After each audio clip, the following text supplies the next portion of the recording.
할렐루야. 사순절 40일 묵상 32일차 설교를 맡은 서대문 지방 애신교회를 섬기는 김선민 목사입니다.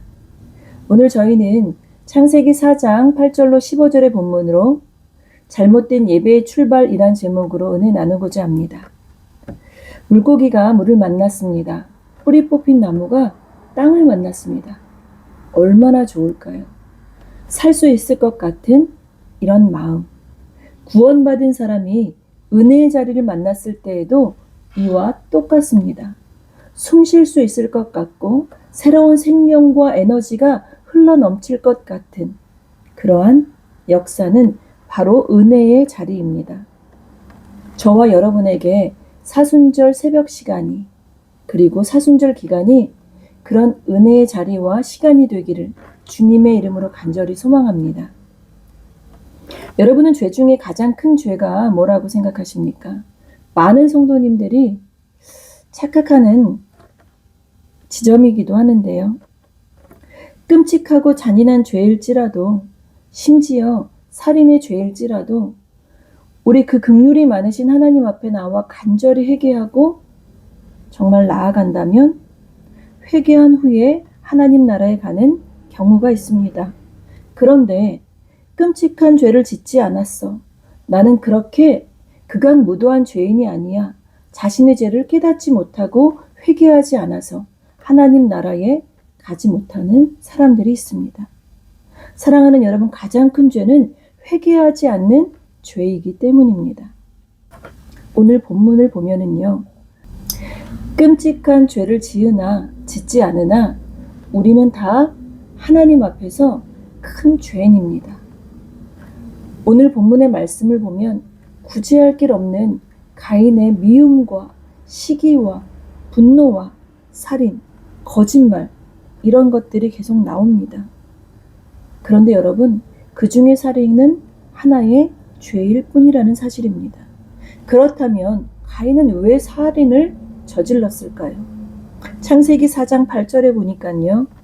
가인이 그의 아우 아벨에게 말하고 그들이 들에 있을 때에 가인이 그의 아우 아벨을 쳐 죽이니라 말씀하고 있습니다. 인류 최초의 살인이 무엇 때문에 행해졌는지 우리는 주목해봐야 된다는 말씀입니다. 인류 최초의 살인이라는 엄청난 죄는 돈이 없어서 무엇이 부족해서가 아니었습니다. 하나님의 마음과 뜻에서 빗나간 예배 때문에 살인이 일어났다는 겁니다. 이 일이 있은 후로 사단은 인류가 예배를 드리지 못하도록 끊임없이 공격합니다. 믿지 않는 사람은 믿는 사람들을 계속해서 핍박하고요. 심지어 믿는 자들, 성도들은요, 더 열심히 예배를 드리고자 하는 그러한 사람들을 핍박하고 미워합니다.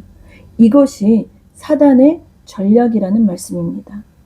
그래서 기독교의 역사엔 예배를 위한 순고의 피가 정말 많이 뿌려졌습니다. 시간과 재물과 우리의 정성을 들여서 예배하는 것이 우리 인생의 목적임을 우리는 기억해야 합니다. 그리고 우리는 이 예배를 위해서 정말 정성의 마음을 가지고 드려야 한다는 것을 깨달아 알아야 할 줄로 믿습니다. 만약 예배가 무시당하는 순간이 된다면 우리의 신앙은, 우리의 믿음은 깨진 겁니다. 성령의 역사는 예배에 비례하는데요. 우리가 생각할 때 내 신앙의 예배가 우습게 보이기 시작했다면 그것은 믿음이 깨진 모습이라는 사실입니다. 오늘 본문 8절을 보면 가인이 그 아우 아벨에게 말했다는 표현이 나옵니다. 여기서 말했다는 것은 지시하다, 청하다, 명하다 이런 뜻을 가집니다. 가인이 아벨과 대화를 했다는 말씀이 아니라 하나님이 가인에게 하신 말씀을 가인이 아벨에게 했다는 말인데요.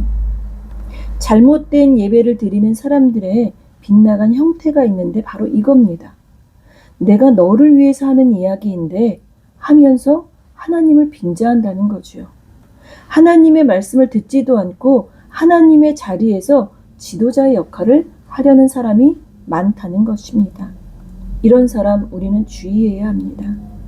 남들이 보기엔 아벨보다 가인이 더 많은 것을 가진 사람이었습니다.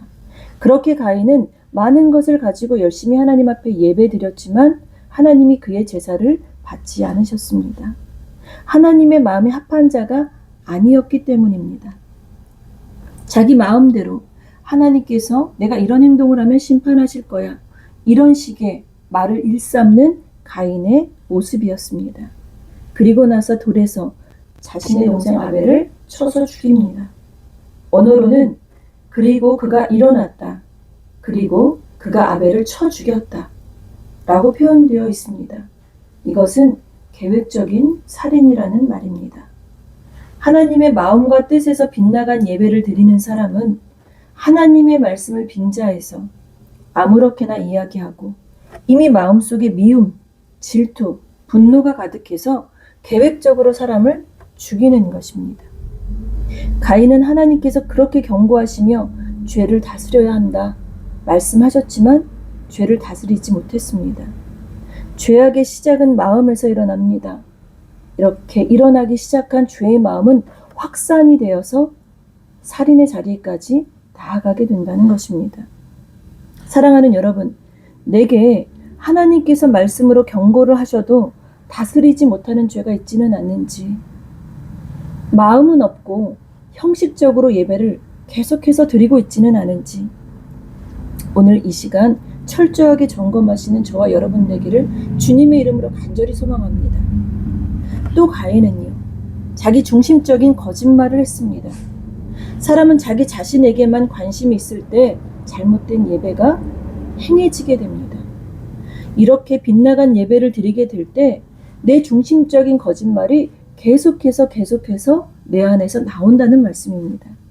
오늘 본문 창세기 4장 9절을 보면은요, 여호와께서 가인에게 이르시되 내 아우 아벨이 어디 있느냐? 그가 이르되 내가 알지 못하나이다. 내가 내 아우를 지키는 자니이까? 말씀하고 있습니다. 하나님께서 아담에게 내가 어디 있느냐 말씀하시며 물으셨었죠. 그리고 가인에게는 내 아우 아벨이 어디 있느냐 물으셨습니다. 다가오시고 찾아와 주시고 말씀하시는 겁니다. 기회를 주시는 겁니다. 그런데 가인은 아벨과 함께 예배를 드린 후에 그를 죽였음에도 불구하고 모른다고 이야기하는 것입니다. 나를 지으신 그 하나님 앞에 나는 모른다. 내가 알 바냐? 내 동생을 내가 지키는 자니까 이렇게 항변하고 있는 모습입니다. 사랑하는 여러분, 부모인 아담과 하와가 선악과를 따먹었고 인류에게 죄가 들어왔습니다. 얼마 지나지 않아서 형이 동생을 죽였습니다. 이것은 죄의 무서운 확산을 의미합니다. 미움이 살인이 되었고요. 살인은 더 이상 주워 담을 수 없는 거짓말이 되어서 계속해서 눈두덩이처럼 불어갔다는 말씀입니다. 여러분이 알듯이 결국 가인은 벌을 받습니다.